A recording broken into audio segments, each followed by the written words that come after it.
White House shocked by questions, hearing gets heated, U.S. to provide aid to Taiwan. So many questions swirl around the Biden family as the House Oversight Committee insists that cash flow to the tune of millions of dollars came from China and landed in different accounts of the Biden family. Tough questions are being asked because it somehow sounds as if the White House sneakily switched up terms on us. Moments ago, you said that nothing has changed when you were asked about the president's previous remarks on his son's business dealings, but the language has in fact changed. So I just want to clear this up once and for all. The president has previously said that he has never discussed overseas business dealings with his son, but the White House now says that the president has never been in business with his son. So why the updated language? Which statement is true? Or is this semantics and they're both true?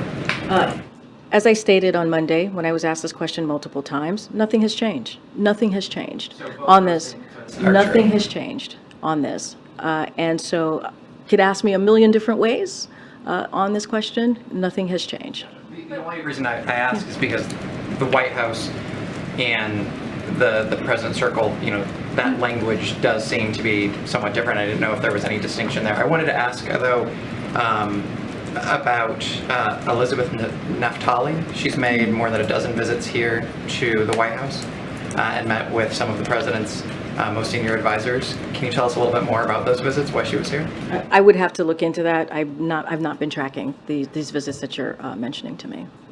Anybody know who that reporter is? Because he's asking questions that I want to ask. Kudos to that guy. But yeah, you know, why the sudden change in language? Did they think that we wouldn't notice? Being in business with someone is completely different to talking about business with someone. Now, if you guys are wondering as to who Elizabeth Naftali is, well, she's a real estate investor and one of the buyers of Hunter Biden's artworks. So the question was valid as she's made around 13 visits to the White House after her purchases. Does this sound like a bribe to you? Or is she really in it for the art? Hunter's legal issues got a bit of attention recently due to one of the first son's lawyers allegedly lying about their identity in order to be able to remove a key document from his case. Senator Pete Ricketts, he called out for a disciplinary inquiry as he says that the countless Americans are worried that the justice system is now ultimately weaponized against the president's political opponents, namely Trump, while Hunter Biden gets preferential treatment. Look, I think it is absolutely disgraceful what happened and the degree to which the deep state targeted Donald Trump. As you know, the last book I wrote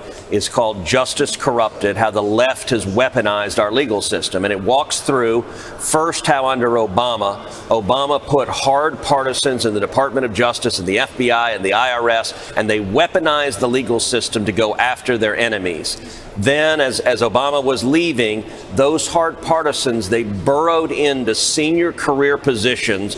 And during the 4 years of the Trump presidency, they waged war against Donald Trump in a way that is utterly unprecedented. They wanted to destroy his presidency. They hated the American people for electing him. And now with Joe Biden as president, these partisans are out in the open. They are brazen. This Department of Justice, the Biden Department of Justice, is the most partisan Department of Justice in our nation's history. This indictment of Donald Trump is shameful, but it's the latest example of Joe Biden and the Biden DOJ weaponizing the legal system, not to enforce the law, but instead to attack their political enemies. Do you guys think that this is actually what's happening? Now, before we move on, please take a second, drop a quick like for the video and subscribe to the channel for your daily dose of the truth. I really appreciate that, you guys. Now, let's go ahead and switch gears just for a second here. Let's talk about what's happening at our borders. So Texas Governor Greg Abbott recently defended their actions there as he says that he's trying to do the best to protect our country. Yeah, so Brett, a lawsuit was filed a few hours ago in federal court in the state of Texas. We will litigate it initially in a federal district court in the state of Texas. If we lose there, we will be going to the Fifth Circuit Court of Appeals and eventually all the way to the United States Supreme Court, because Texas is defending its sovereignty and its constitutional right to secure the border of our state and our country. Abbott calls it Operation Hold the Line because he says that the buoys are there to make sure that no one enters the state of Texas illegally. Things also got really heated when Representative Matt Gaetz questioned the Secretary of the Department of Homeland Security, Alejandro Mayorkas, about how many people they've actually sent back during a recent hearing. Of those 2 million plus that you've encountered and released, how many have you told to go home? Congressman, individuals who are released are placed in immigration enforcement proceedings under the law where they can make their claim for relief. If their claim for relief is not satisfied, they are subject to removal from the United States. Subject to removal sounds very different than actually removed. So I'm not interested in the process. I'm not interested in what people are subject to.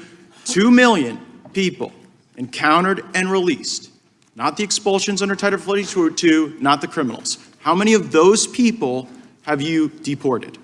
So, Congressman, a few points. Number one. Just how many of the people? I just want to know how many. It's just a number. Congressman, we are dealing with a completely broken immigration system. I get it. No, Mr. Secretary, I'm not going to let you burn my 5 minutes. Do you know the answer? Do you know the number of people out of that 2 million that you've removed that aren't criminals? I do know that we have removed more aggravated felons. Right, I'm not asking about them. I've caveated that away, because here's what I'm sort of getting and what your non-responsiveness is demonstrating. The Mayorkas doctrine is this.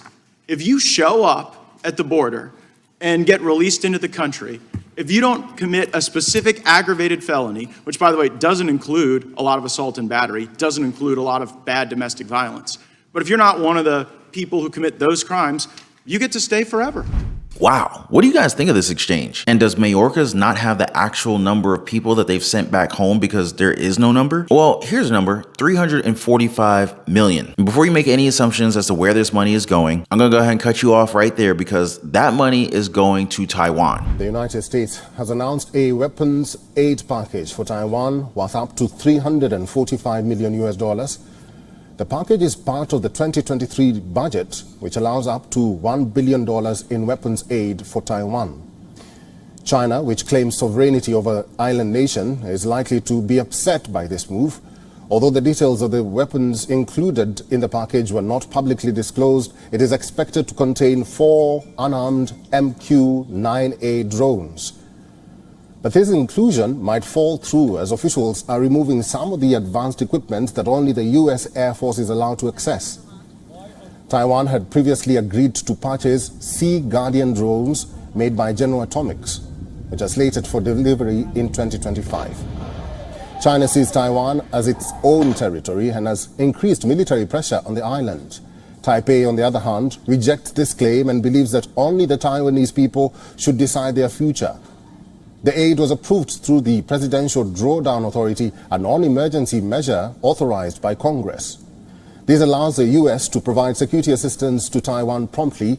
Early this month, the top U.S. general said the United States and its allies need to speed up the delivery of weapons to Taiwan to help the island defend itself.